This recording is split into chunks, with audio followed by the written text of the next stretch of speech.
وہ ایک تاریخی پیکج ہے. 1100 ارب روپے کا پیکج لے کے آئے ہیں.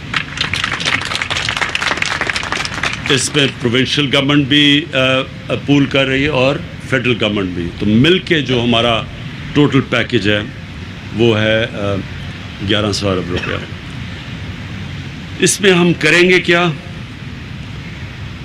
چیزیں، جو بڑی بڑی چیزیں میں آپ کے سامنے رکھنا چاہتا ہوں. جو ایک سب سے بڑا کراچی والوں کا مسئلہ پانی کا مسئلہ ہے، اور وہ بڑی دیر سے چلا آ رہا ہے، اور اس کو اب ہم نے فیصلہ کیا ہے مل کے. پروونشل گورنمنٹ اس کا ایک حصہ لے گی، فیڈرل گورنمنٹ ایک حصہ لے گی K4 کا.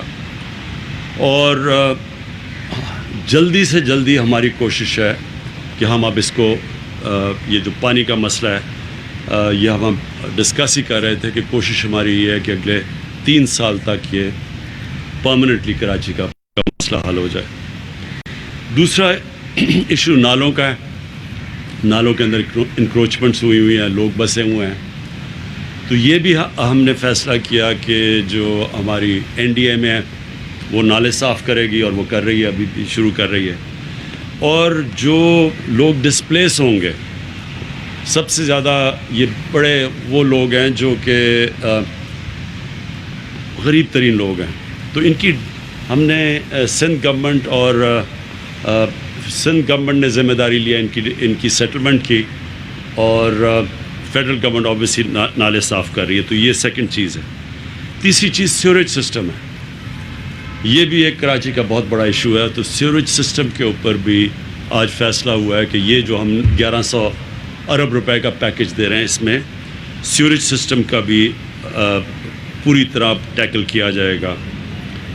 پھر جو سالڈ ویسٹ ہے، یہ ایک بہت بڑا ایشو ہے، جس طرح ہم سب جانتے ہیں کراچی میں. تو اس کے اوپر بھی اب فیصلہ ہو گیا ہے کہ یہ اسی 1100 ارب روپے میں کراچی کے جو سالڈ ویسٹ کا ایشو ہے یہ بھی ایک ہی دفعہ ہم اب اس کو ٹیکل کریں اور اس کا پورا ایک سسٹم بنائیں. ٹرانسپورٹ، کراچی کا ٹرانسپورٹ کا ایشو ہے، جس میں جو کراچی سرکولر ریلوے ہے، یہ اس کے اوپر بھی اب ہمارا فیصلہ ہو گیا کہ ہم اب کراچی کا جو سرکولر ریلوے ہے یہ بھی ہم اسی پیکج کے اندر کمپلیٹ کریں گے. اور پھر سڑکیں ہیں کراچی کی، BRT کی مختلف لائنز ہیں، گرین لائن اور جو بھی باقی لائنز ہیں، یہ بھی آج ہم نے جو طے ہو گیا ہم سب کا کہ یہ کراچی کے یہ بھی ایشوز اب جو ٹرانسپورٹ کا ایشو اور جو سڑکوں کا ایشو ہے یہ بھی ہم اب پوری طرح حل کریں گے. تو ایک طرف کراچی کے لوگوں کو بڑے مشکل حالات سے گزرنا پڑا ہے، لیکن ہوا اس سے یہ ہے کہ جو ساری جو چیزیں نہیں ہوتی تھی کراچی میں، وہ ہم نے اس کمیٹی کے ذریعے پوری ایک کوآرڈینیشن کے ذریعے فیصلہ کیا کہ ہم اب حل کریں گے. دیکھیں، یہ امپورٹنٹ آپ کے لیے سمجھنا ہے کہ کراچی کے اندر ڈفرینٹ ایریاز میں مختلف اینٹیٹیز کی جورسڈکشن ہے. کہیں کنٹونمنٹس آ جاتی ہیں، کہیں فیڈرل گورنمنٹ کی کوئی پراپرٹی ہے، ریلوے ہے، کہیں آ جاتی ہے پروونشل گورنمنٹ کی. تو وہ جو مختلف جورسڈکشن ہے، اس لیے مشکل ہوتا تھا امپلیمنٹیشن کا. اب یہ جو ہماری PCIC بن گئی ہے، اس کا مطلب کہ سبھی اسٹیک ہولڈرز ایک ہی جگہ پہ آ جائیں گے اور فیصلے آسان ہوں گے، رکاوٹیں دور ہوں گی.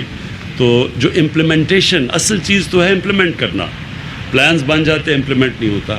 تو یہ جو PCIC سے امپلیمنٹیشن ہوگی، اوپر مانیٹرنگ کمیٹی ہے، سب دیکھ رہے ہوں گے، فیڈرل گورنمنٹ بھی ہوگی اس میں، پروونشل گورنمنٹ، پاکستان کی فوج ان ایریاز میں، تو سب مل کے اب کریں گے. تو مجھے یہ امید ہے کہ یہ جو ایک بڑا مشکل وقت کراچی کے لوگوں نے گزارا ہے، اس سے یہ ایک بہتری اب نکل آئے گی کہ وہ جو پینڈنگ مسئلے تھے کراچی کے، وہ انشاءاللہ اب ہم حل کریں گے. دوسرا جو ایشو ہے وہ اوور آل پھر سے میں ریپیٹ کرتا ہوں، فلڈنگ میں اور بہت لوگ متاثر ہوئے ہیں. تو وہ بھی انٹیریئر میں بھی چیف منسٹر صاحب نے مجھے پورا آگاہ کیا کہ کس طرح کی تباہی مچی ہے انٹیریئر میں بھی. تو وہ بھی ہم اب بیٹھ کے اس کے لیے ایک تیاری کر رہے ہیں کہ ہم اب ادھر بھی کیسے مدد کر سکتے ہیں.